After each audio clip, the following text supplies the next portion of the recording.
Tervetuloa Perhokalassa Vantaanjoella toisen jakson pariin. Edellisessä jaksossa oltiin Latvavesillä, Riihimäellä ja Hyvinkäällä. Ja tässä jaksossa nyt valutaan pikkasen alaspäin tähän Nukarin pohjoisosiin. Edellisjaksosta on kulunut sellainen kuukautisen verran, että nyt on eletään heinäkuun alkua. Ja noin kuivajakso on vaihtunut tällaiseen vähän vaihtelevampaa, säähän sateisempaa jaksoon ja vettä pitäisi olla ihan hyvin koskessa ja en tiedä, ei pitäisi olla kuulemma ihan hirveätä mutavelliä, mutta mennään katsomaan. Nukari on kyllä paikkana tuttu, on käynyt useamman kerran, mutta nyt mä aloitan tällaisesta virtapaikoista tämän lupa-alueen ihan pohjoisosissa, missä mä en ole koskaan ennen käynyt. Se on ihan mielenkiintoinen nähdä, että mitä siellä on. Nämä virtapaikat siellä pohjoisosassa on semmoista kuin Pajakoski ja Humarinkoski.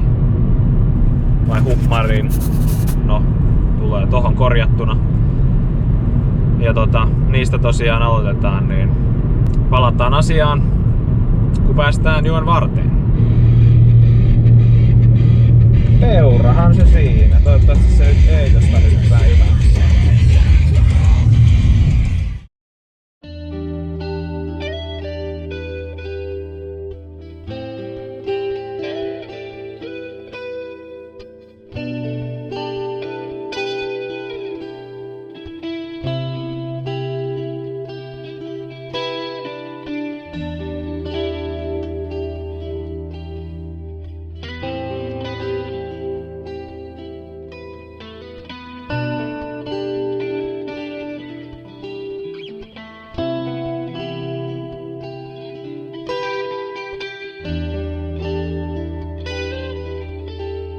No niin, nyt on saavuttu tänne Pajakoskelle. Tää on tosiaan ihan tuolla Nukarin lupa-alueen ihan siellä pohjoisosissa, ennen kuin tää oikeastaan muuttuu joksikin Hyvinkään osakaskuntien lupa-alueeksi. Ja monikaan ei välttämättä ehkä ihan taju, että tää Nukarin lupa ei kata pelkästään sitä Nukarin koskea, vaan myös peräti 12 kilometriä Vantaanjoki-uomaa. Ja siihen mahtuu tosiaan useampikin virtapaikka. Luvathan saa kätevimmin tuolta kalakortti.comista. Mä ainakin itse tykkään, että ne tulee mobiilina sinne ja voi hankkia milloin vaan netistä. Ei tarvi mennä mihinkään huoltoasemalle tai muuta. Ei ole muuten maksettu mainos. Tämmönen mesta. Ihan hyvän näköistä virtaahan täällä. Kalasto nyt varmaan koostuu pitkälti jokikaloista. En tiedä, istutetaanko tänne. Tossa oli kyllä ihan noin viralliset kyltit, että siinä mielessä voi olla, että ne istuttaa myös tänne vähän pohjoisempaan, useampaa kohtaan noita kirrejä. Että vettä tosiaan on aika paljon vuoden aikaan nähden, mutta se on ihan suht kirkasta, että ihan hyvältä näyttää. Setit mulla on varmaan taas, tai laitan silleen, että otan noin molemmat kutosluokkaset pidemmän ja lyhyemmän käyttöön. Ja mä en ole vieläkään saanut aikaiseksi tehdä uutta toiselle kutossetille sellaista omaa kelaa, tai että olisi valmiina siimat ja noin, niin mä luulen, että mä pistän ton mun 7-luokkaisen sen siimat siihen, mä tuohon pidempään vapaan. Mä oon testannut sen kerran ja se toimii ihan ok. Mennään sillä. Hyvä fiilis tästä. Nätti aamu ja silta tuoksuu ihanan semmoselle vanhalle tervalle. Tosi hyvä fiilis. Tulee semmoset vanhat hyvät ajat Naarakoskella mieleen, missä se ratasilta tuoksuu aina ihan tolle tervalle. Tossa on vähän korkeata pusikkoa, tosta ei taida päästä heittämään. Käydään vielä kattoo tosta ylempää. Joo, ei sitä päässyt. Pitää pysyä täällä muutenkin täällä oliko tää nyt itäpuolella. Tossa on asutusta ja taloja muuten tuolla länsipuolella sen verran, että itäpuolella kun pysyy, niin ei ainakaan ole kenenkään suoraan tontilla. Lähdetään tuolla liitsillä liikenteessä. Painoa saa nyt olla, kun on vähän syvempään. Tai siis enemmän vettä. Että pääsee hyville syvyyksille, varsinkin jos kalat nyt olisi jostain syystä vähän passiivisemmalla päällä. Toivotaan, ettei tuu se heti se hauki, joka vetäsee tosta siimat veksi.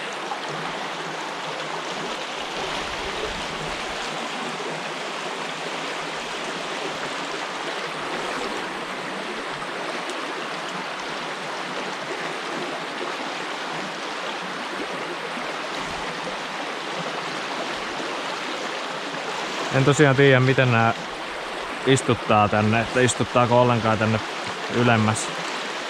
Mutta jos täältä...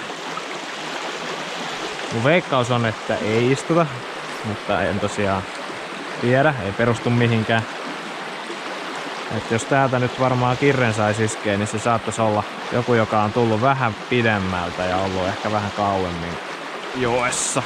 Siinä mielessä nämä liitsitkin vois, tai ehkä paremmin voisi toimia joku vähän luonnollisempi.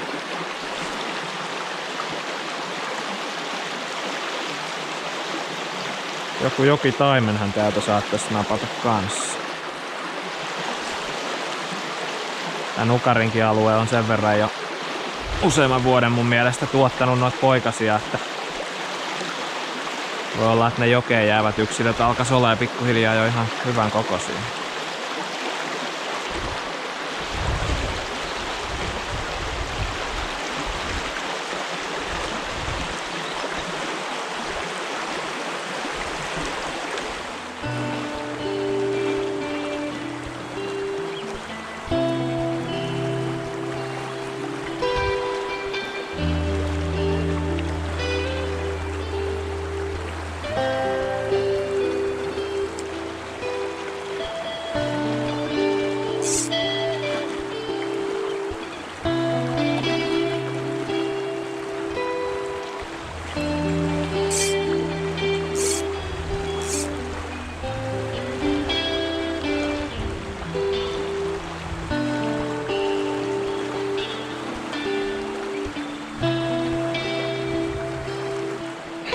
Sillan kuvetta lukuun ottamatta aika haasteellinen paikka, kun tässä on niin korkea heinä, että on vaikea päästä tuohon heittopaikoilleen.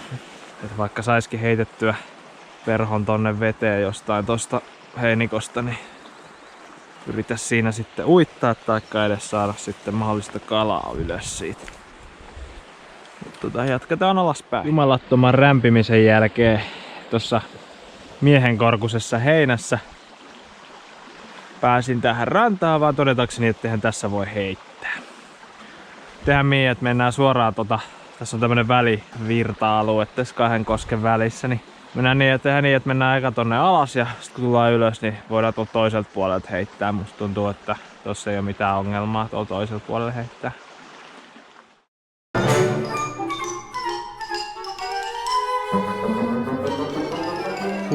Mikä rämpiminen. En voi todellakaan suositella. Näytti helppokulkuiselta, mutta oli kaikkea muuta. Tässä on nyt Humarinkoski. Aivan todennäköisesti mahdoton heittää täälläkään. Että Katsotaan nyt, onko tässä mitään mestaa, vai oliko tää nyt ihan turha reissu. Löytyi täältä joku spotti, missä pääsee vähän veden ääreen, mutta en mä voi sanoa, että toi oli vaiva-arvosta. Ihan järkyttävää. Onneksi mulla tää sadetakki on märässä heinässä. Rämpiminen olisi ollut ihan jees muuta. Mä teen näitä itselleni. Nyt mua vois kyllä palkita jollain ihan kivalla kalalla tästä.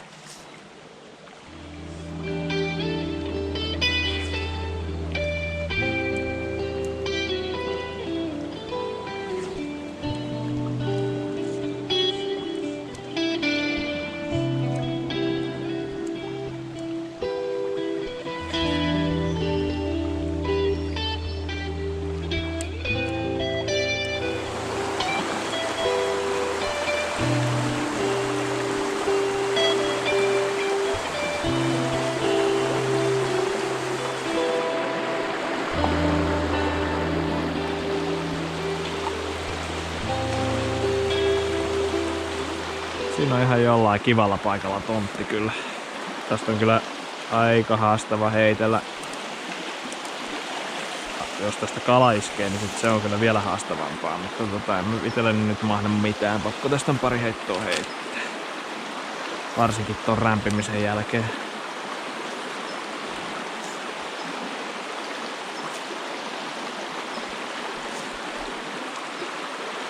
Taidan vetää vaan tällä liitsillä nopeasti ja katsoo, onko tässä joku vihasempi yksilö.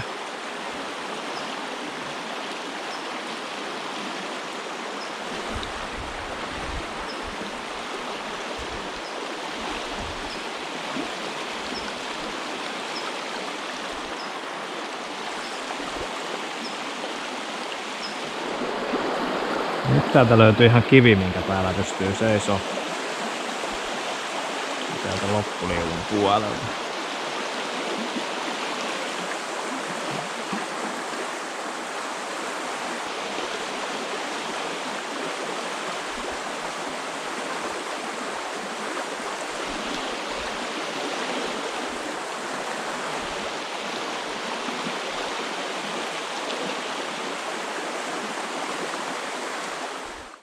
Siinä oli Humarenkoski, ei tullut mitään.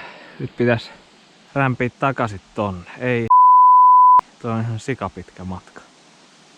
No ei se auta. Ei auta valittaa. Ei muuta kuin töppöstä toiseen. Ei tää olekaan niin paha tästä vähän ylempää. Tässä on helpompi kulkea. Ei ole niin pitkää heinää. Ei tää kivaa tässäkään, mutta vähän helpompaa. Et jos joku nyt tohon haluaa tonne koskelle rämpiä, niin suosittelen menee tästä ylempää tota jokea, niin helpommin pääsee. Mielenkiintoinen löydös näinkin kaukana joesta. Ravun saksi, että joku minkki tai saukko tai joku vastaava on tässä vetässy ravun naamariin ja tänne asti sen tuo. We made it. Ei se ollut niin paha tosta ylempää. Nyt piti katsoa vielä, että pääseekö tältä puolelta heittää ton pikkusen niin vaan tossa. Tää välisuvanto tästä. Ainakin täällä liitsillä.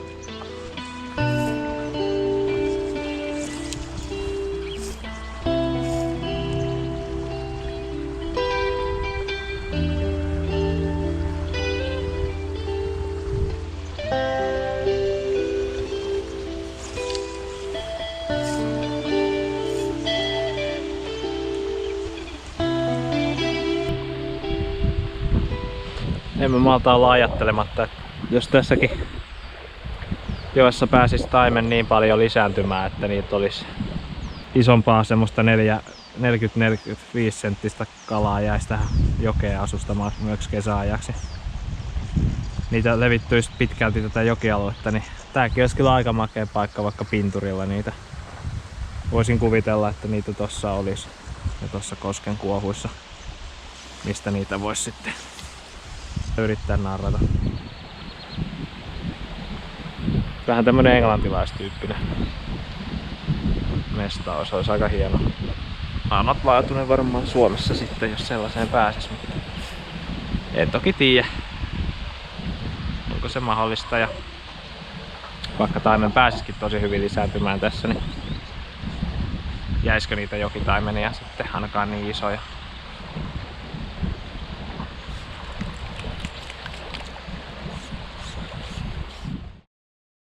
Tässä oli näissä pari spottia tässä ylempänä ja mitään ei tullut, mutta ihan ok näköisiä paikkoja. Tähän varsinkin helppo tulla ja vähän kopasta. Toi Humari, niin se ei ollut kyllä mikään kopasupaikka, että taitaa jäädä välistä jatkossa mulla kyllä. Mennään alemmas, tossa on vielä pari tommoista nivapaikkaa. Pitäisi olla ainakin ennen sitten varsinaista Nukarinkoskia, niin pysähdytään niissä vielä.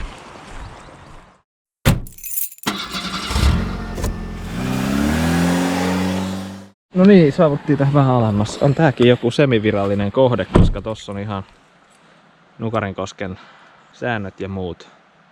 Niin siirrytään tuohon alemmas ja katsotaan millainen. Tässä pitäisi olla joku kalliokynnys. Tuolla vähän virtaa nopeammin vesi. Mennään katsomaan. Tästä kohtaa näyttäisi ainakin osa porukasta rymynneen alas, että kyllä täällä joku käy. Joo, onhan täällä ihan pien koski.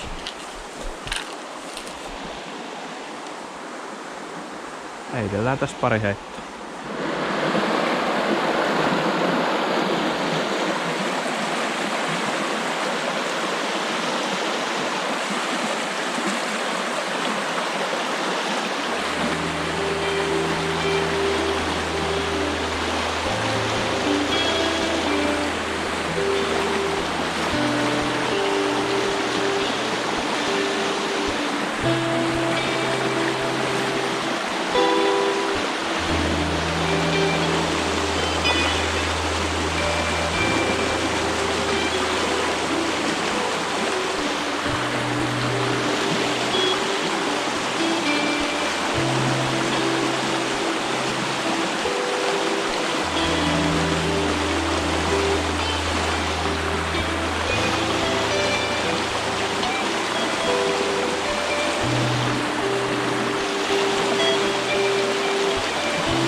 Joo, ei jäädä tähän nyt tämän pidemmäksi aikaa. Muutama heitto tosiaan tehtiin. Ei tullut mitään. Jatketaan alaspäin. Tuossa on vielä yksi tämmönen vastaava nivaspotti ennen varsinaisia Nukarinkoskia.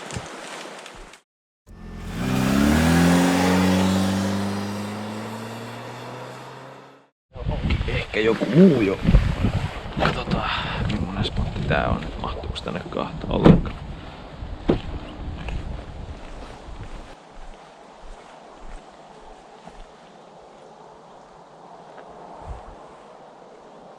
No ei tos nyt just näy ketään, niin mennään vaan.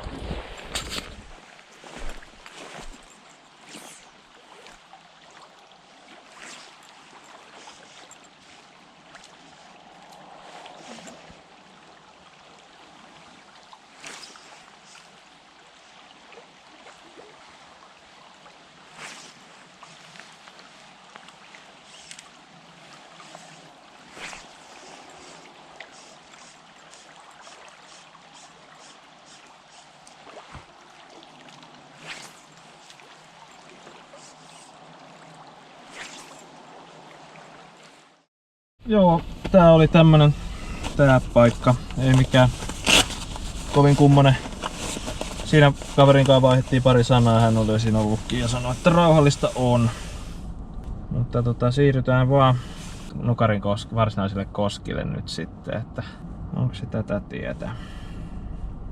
Joo, sehän on tätä tietä vaan eteenpäin, niin sepä tuleepi väkisinkin. Joo.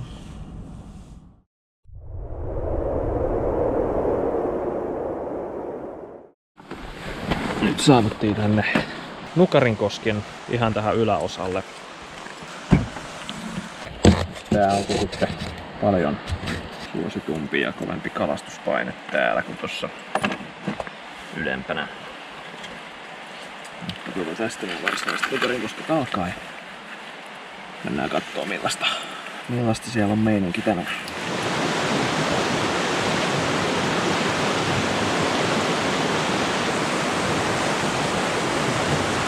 Tää on oikein hyvän näköistä nyt tosiaan. Viimeksi kun mä täällä olin, niin tossa näkyy kivet ihan kunnolla. Vesi on kyllä ylhäällä. Tuolla on yksi kaveri virvelillä. Pitäisiköhän meidän aloittaa sitten tästä alempaa ja odottaa, että se siirtyy, niin heitellään sitten toi niskapuoli.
Tässä löytyy ensimmäinen pikku taimen tuossa äsken. Saatko kameraankin valtioitua. Mietinkin, että mitähän niiden on käynyt. Niitä on yleensä aika paljon täällä ollut. Niitä on vahinkosivuosumina tullut kyllä jonkin verran.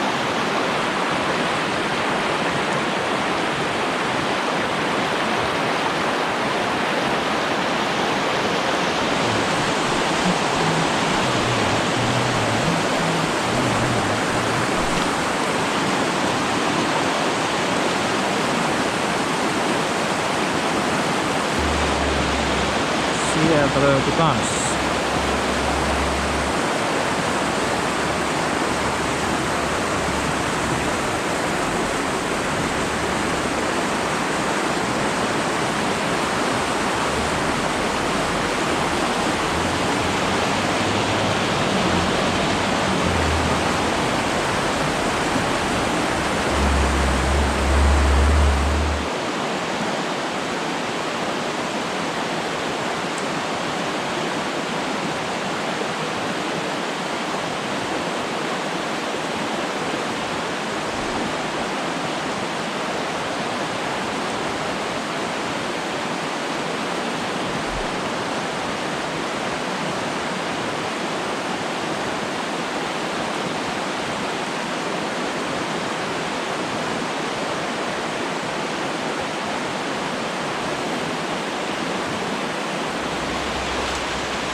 Tässä on kivan näköinen pikku huuli.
Tuossa on liian syvä uoma tuossa keskellä. Mä en pääse siitä tonne toiselle puolelle. Eli jää nyt toi toinen uoma kalastamatta, mutta ei se mitään.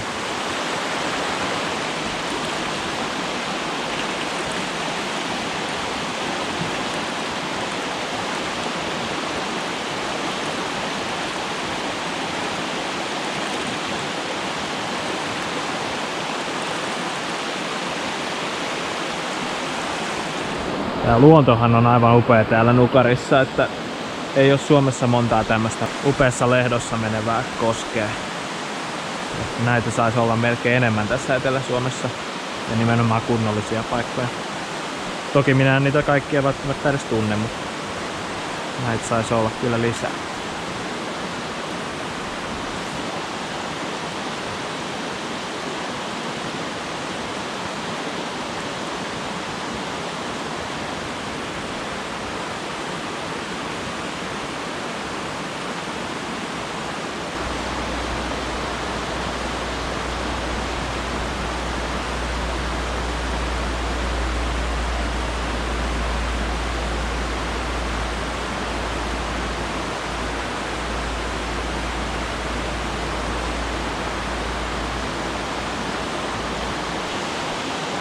Tässä on myös hyvän näköinen paikka.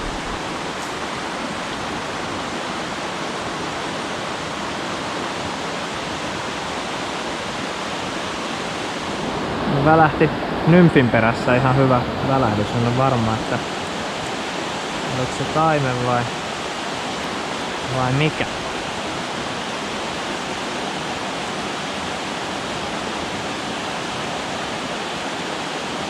Se ei ollut mikään ihan pieni välähdys, että se voisi olla jopa kirre tai sit vähän kookkaampi taimen.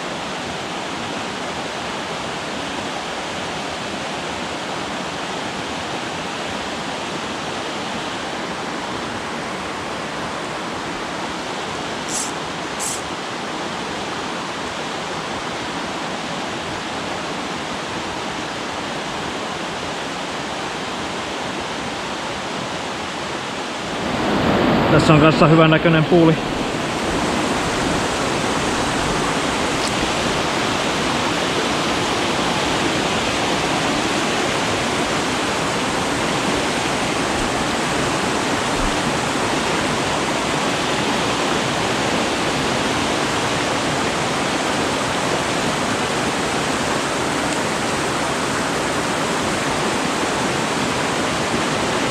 En saanut sitä äskeistä pyörähtäjää uudestaan nousee. Saattoi olla noita pikkutaimenia, ne on tossa vähän trendinä ollut niillä nyt semmonen, että ne käy kerran pyörähtää ja sit ne katoo.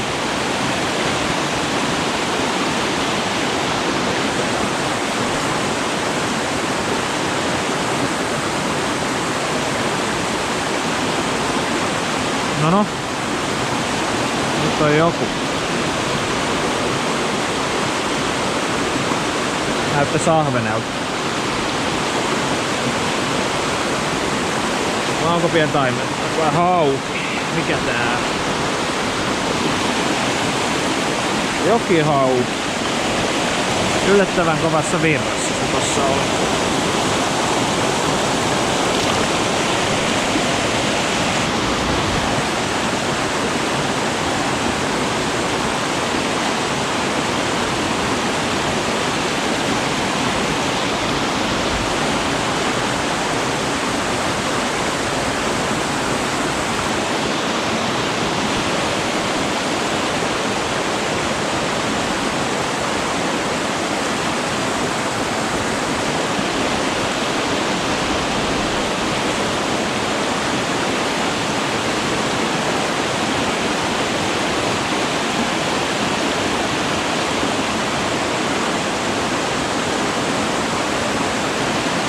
Räpsyjen perusteella noita pikkutaimenia näyttäisi olevan ihan hyvin täällä vieläkin, että hyvä, että selvisivät tosta helleaallosta, mikä tossa aiemmin oli.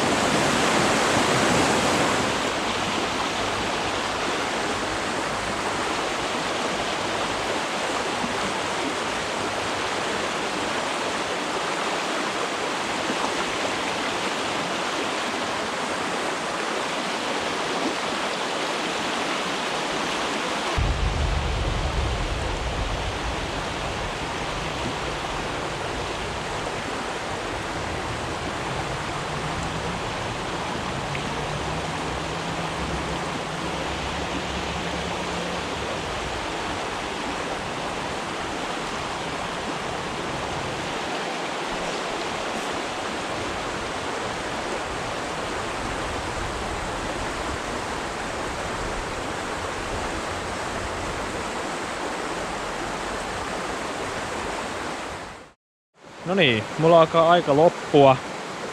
Tultiin tähän ensimmäiseen suvantovaiheeseen ja tosta alkaisi sitten en tiedä millä nimellä sitä kutsuisi Koulukoskeksi. Mutta mä ajattelin, että mä olisin päässyt sinne Koulusuvannolle asti tässä jaksossa, mutta nyt loppuu aika kesken. Tuossa meni yllättävän kauan tuolla muualla, niin pitää lopettaa tähän ja jatkaa sitten ensi jaksossa siitä tuosta sillalta kalastamista. Ei siinä nyt jäätiin, no yksi pieni hauki, mutta muuten ei saatu mitään. Pikku taimenia nähtiin muutamia. Siellä oli ihan kivoja mestoja, siellä Nukarin yläpuolella vähän vaikeita, että ehkä se sillan kupe oli ainoa semmonen, mitä voisi jatkossa käydä, mutta oli ihan mielenkiintoista käydä sielläkin. Ei siinä, jatketaan ensi jaksossa täältä ja pistä kommenttia, jos on jotain kommentoitavaa ja jos tykkäsit videosta, niin laita peukkua ja jos oot uusi kanavalla, niin harkitse tilausta. Vantaajoki-sarja jatkuu tästä. Jees, ei muuta. Kiitoksia ja seuraavaan videoon.